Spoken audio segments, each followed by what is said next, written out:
जेकरा खातिर बनावा थाया महलिया हमारे सैया हो, महलिया हमारे सैया हो।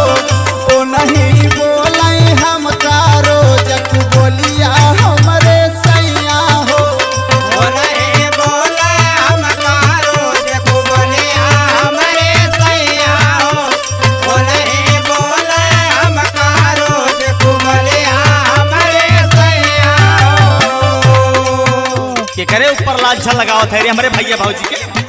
हाँ पिया, हाँ पिया तो हका बाहे काट दिया रे बेका जान ले हमरे आंख के आगे से बहुत जल्दी हट जानी बहुत जल्दी। हमारा और बात सुना पिया, तक हम छुपाए रहे लेकिन आज सुना। सुनाओ का करते सुनाओ। गर्भा में पालत रहे हमारे सुगनावा, तोहर